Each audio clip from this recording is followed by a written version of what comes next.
linahtadiya laula an hadanallah. Asyhadu an la ilaha illallah wa asyhadu anna Muhammadar Rasulullah. Allahumma sholli ala sayyidina Muhammad wa ala ali sayyidina Muhammad. Alhamdulillahirabbil alamin. Pada pagi hari ini kita masih dipertemukan kembali pada kajian kultum kita yang ketiga. Insya Allah mudah-mudahan dengan adanya kultum ini bisa menjadi pengingat kita bersama dan juga mempererat tali silaturahmi dan tali persaudaraan kita. Sebelum kita buka kultum hari ini, kita baca atau kita awali dengan membaca basmalah bersama-sama. Bismillahirrahmanirrahim.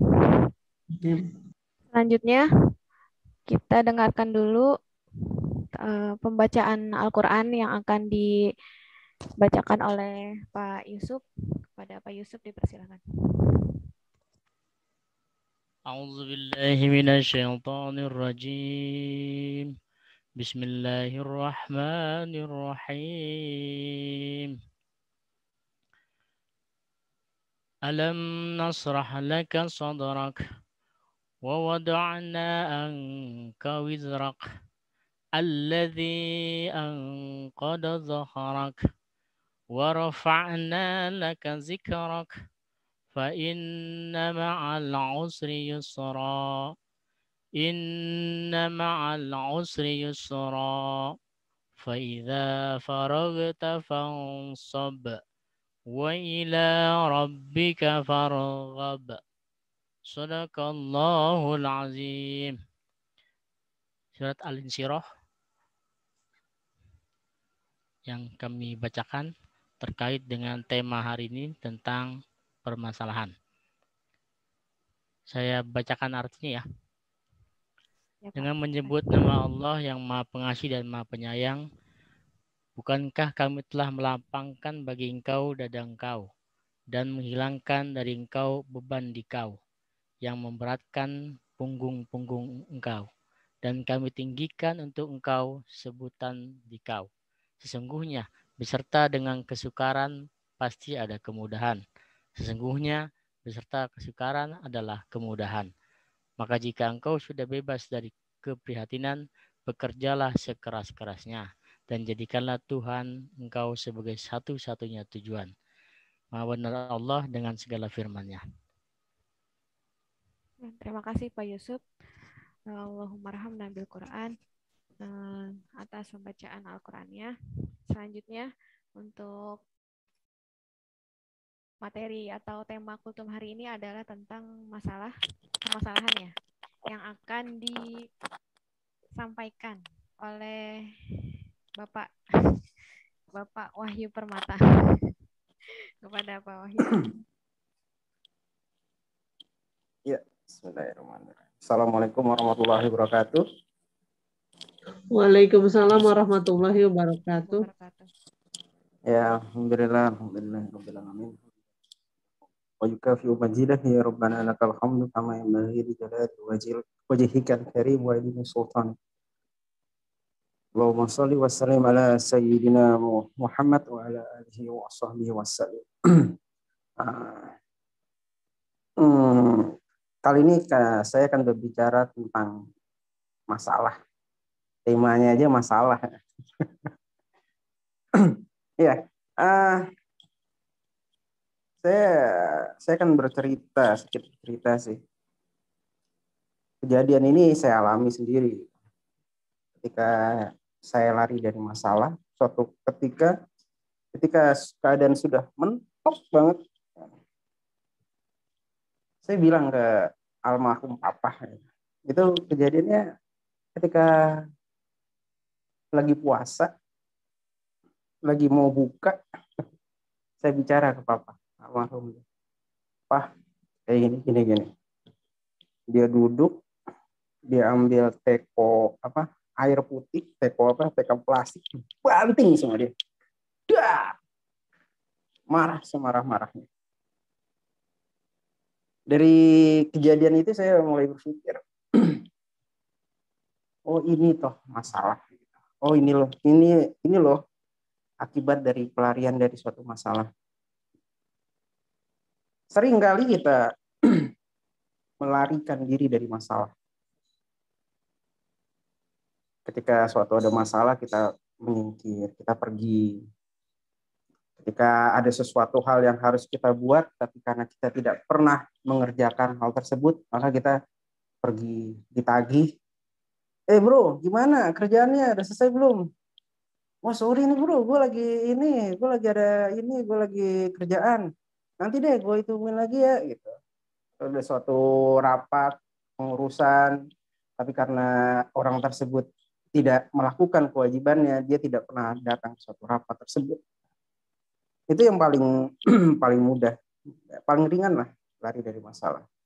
Ada orang-orang, anak-anak yang broken home atau punya masalah. Mereka lari dari masalah dengan cara pelariannya pergi ke narkoba, narkotika, ganja, dan sebagainya. Atau ada juga yang dekat sekali, maksudnya ya, kejadiannya mungkin beberapa minggu atau beberapa bulan, ada ibu yang tega menganiaya bahkan membunuh anaknya karena takut dengan masalah, takut menghadapi masalah, takut masa depannya suram atau apa. Saya pernah ingat ya kejadian, kalau nggak salah di Bandung ya. Seorang perempuan dengan pendidikan yang tinggi tega membunuh anaknya. Kalau nggak salah ya, 3 anaknya kalau nggak salah. Karena apa? Ketika ditanya kenapa? Saya takut masa depannya. Sebenarnya beliau itu takut akan masalah dan lari dari masalah. Dan yang paling nauzubillah min dzalik adalah ketika orang lari dari masalah itu adalah ketika dia tidak sanggup lalu menghabisi dirinya sendiri.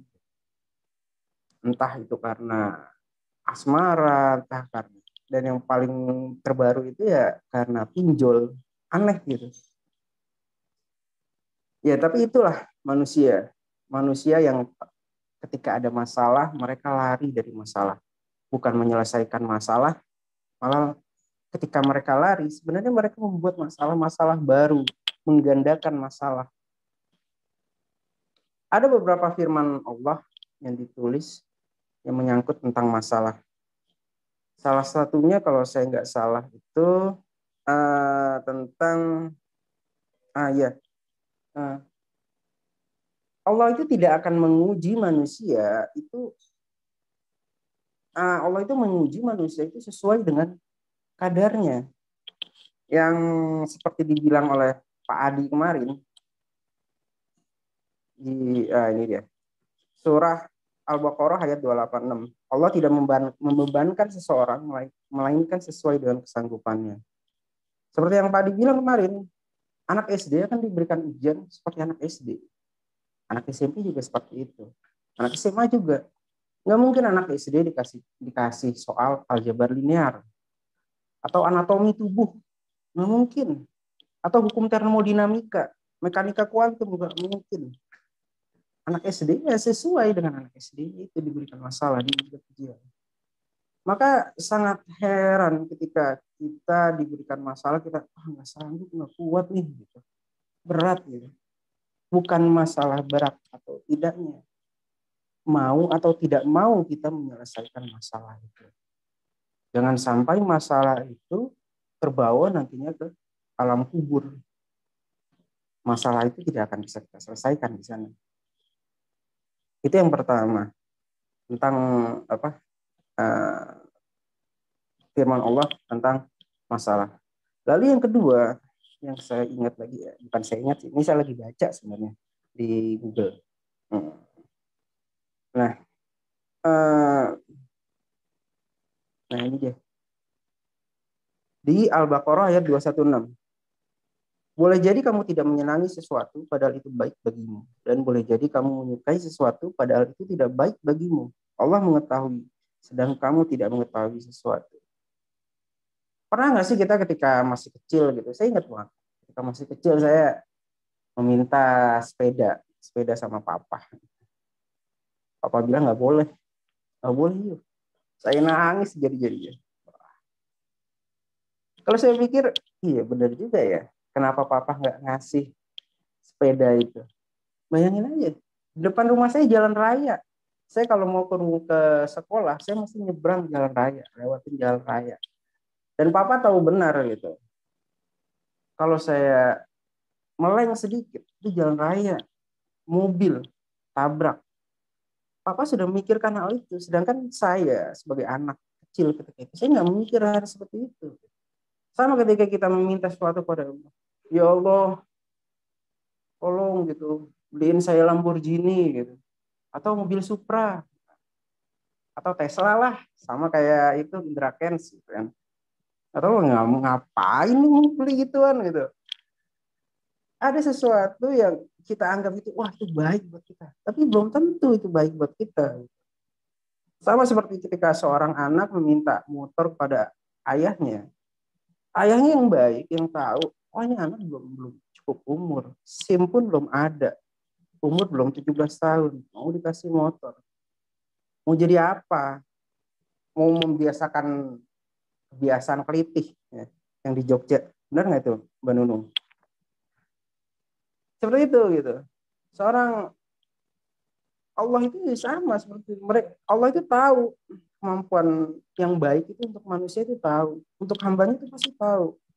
Maka kita seakan-akan menganggap kok Allah enggak itu sih, enggak memenuhi permintaan kita. Masalah ini. Padahal enggak masalah. Malah ketika itu tercapai, mungkin itu jadi suatu masalah buat kita. Lalu lanjut,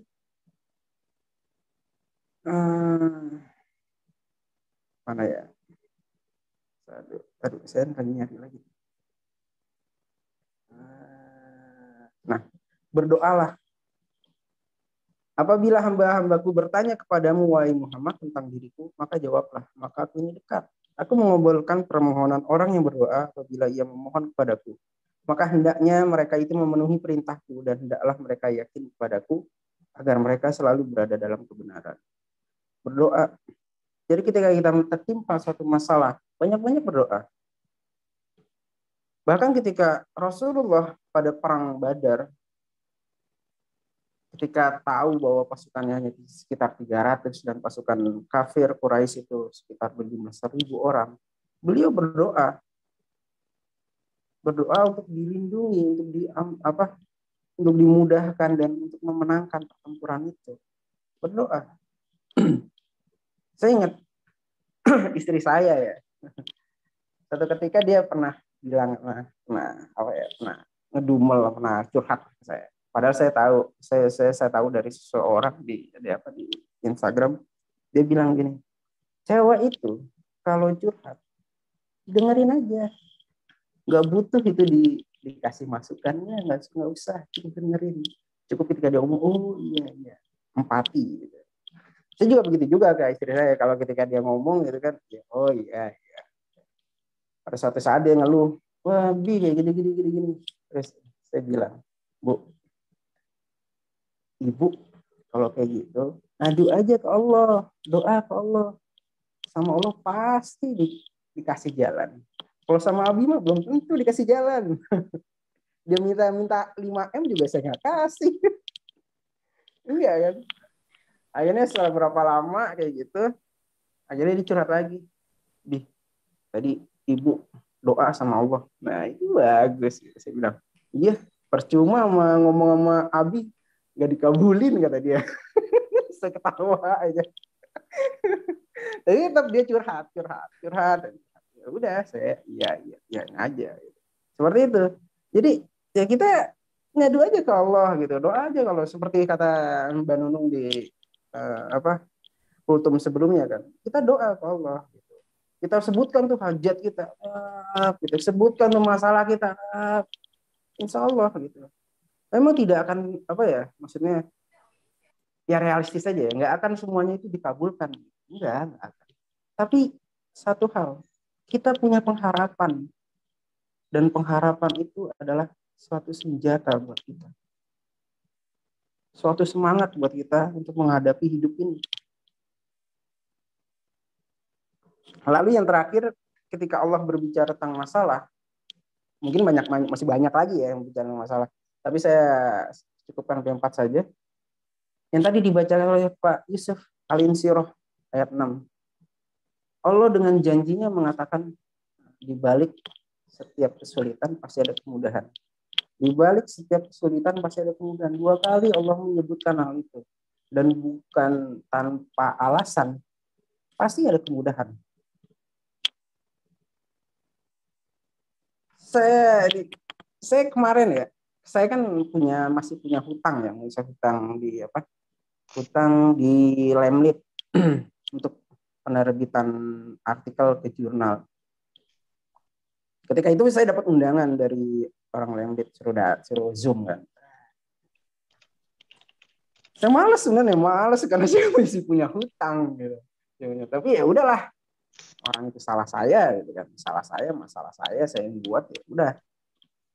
Akhirnya ketika Zoom pada Pak Imam, saya sampaikan tuh keluhan saya, Pak, saya kayak gini Pak. Nah, jadi draft artikel saya itu harus ditranslate ke dalam bahasa Inggris. Saya bilang ke Pak Imam, Pak, saya nggak bisa untuk mentranslate ini ke dalam bahasa Inggris. Bisa, tapi translatannya bakalan kasar, gitu, masih mentah. Kalau mau, boleh nggak saya parafrase? Saya ubahlah kata-katanya supaya nggak terdetek. Gimana tuh? Nah, itulah. Terus Pak Imam bilang nggak? Ya sudah, kalau kayak gitu, draft artikel kamu kirim aja langsung. Nanti kami yang translate. Ini beneran ternyata. Alhamdulillah gitu. Ya sudah, akhirnya draft itu ya udah saya kasih aja langsung ke Lemlit. Tapi masih nggak tahu, belum sampai di mana, saya nggak tahu. Tapi ya itulah. Intinya ketika ada satu masalah, ya kamu hadapin aja gitu. Jangan lari. Dan jujur saya ketika saya ada mempunyai suatu masalah apapun itu, saya selalu mengingat kejadian di bulan puasa itu. Lu pernah ngalamin masalah yang lebih berat daripada ini, dan lu sanggup, lu bisa. Kenapa sekarang ini nggak bisa?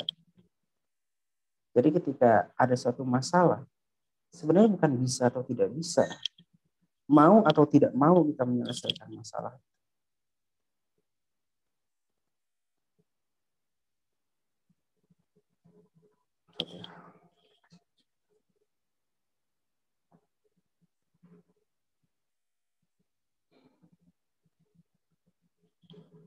Ya, mungkin hanya itu yang bisa saya bagikan untuk hari ini.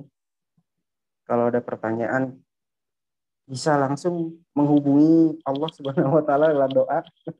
Doa aja, doa. Jangan banyak. Ya, sekian dari saya. Mohon maaf kalau kurang itu dari saya sendiri.